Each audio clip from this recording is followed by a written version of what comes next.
What if I told you the United States is spending more than $52 billion because of a tiny piece of technology most people never think about? Not oil, not gold, not even artificial intelligence. Microchips. These tiny pieces of silicon power almost everything around us. Your smartphone, your laptop, your car, the internet, military equipment, satellites, and even the AI systems shaping the future all depend on advanced semiconductor chips. And right now, the United States has a problem. A huge portion of the world's most advanced chips are manufactured in one place, Taiwan. For decades, this wasn't considered a major issue. Companies focused on efficiency, lower cost, and specialized production. As a result, semiconductor manufacturing became concentrated in a handful of locations around the world. But then the world changed. The COVID-19 pandemic exposed just how fragile global supply chains really were. Factories shut down. Shipping routes were disrupted. Demand for electronics exploded. Suddenly, companies around the world couldn't get enough chip. Car manufacturers were forced to slow production. Electronics companies faced shortages.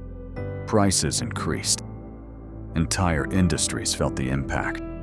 What seemed like a small supply chain problem quickly became a global economic issue. Then came another concern: geopolitical tensions.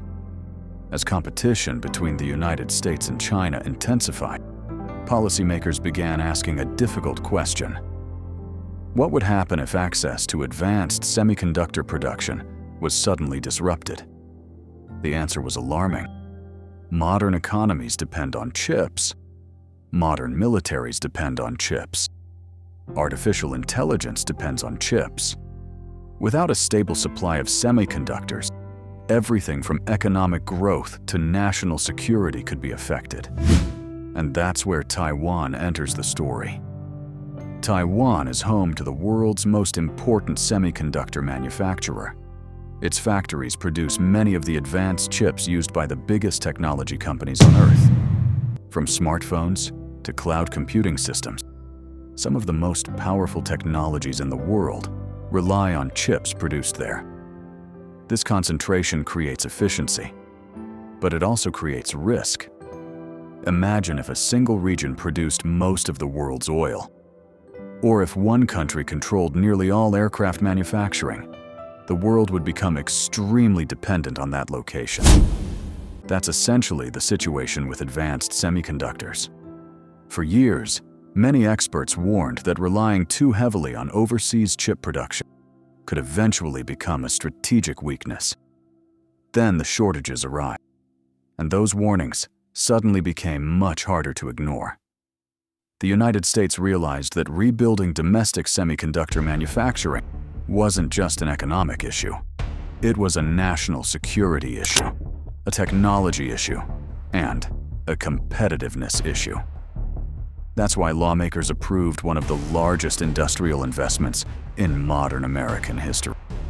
More than $52 billion. The goal was simple: bring semiconductor manufacturing back to the United States, encourage companies to build advanced fabrication plants, support research and development, train workers, strengthen supply chain, and reduce dependence on foreign production. Building semiconductor factories, often called fabs, is not easy. These facilities are among the most complex manufacturing operations ever created. Some cost tens of billions of dollars to build. Construction can take years. The machinery inside requires incredible precision. Even a tiny particle of dust can damage production. The engineering expertise required is enormous. This is one reason semiconductor manufacturing became concentrated in only a few locations around the world. Creating these ecosystems takes decades. The United States isn't starting from zero. American companies remain leaders in chip design, software, equipment, and innovation. Many of the technologies used to manufacture chips were developed by American firms. But manufacturing itself gradually shifted overseas. over the last several decades. Now, Washington wants to reverse part of that trend. The challenge is that money alone doesn't solve everything. $52 billion sounds like a lot, and it is. But building a complete semiconductor ecosystem requires more than funding.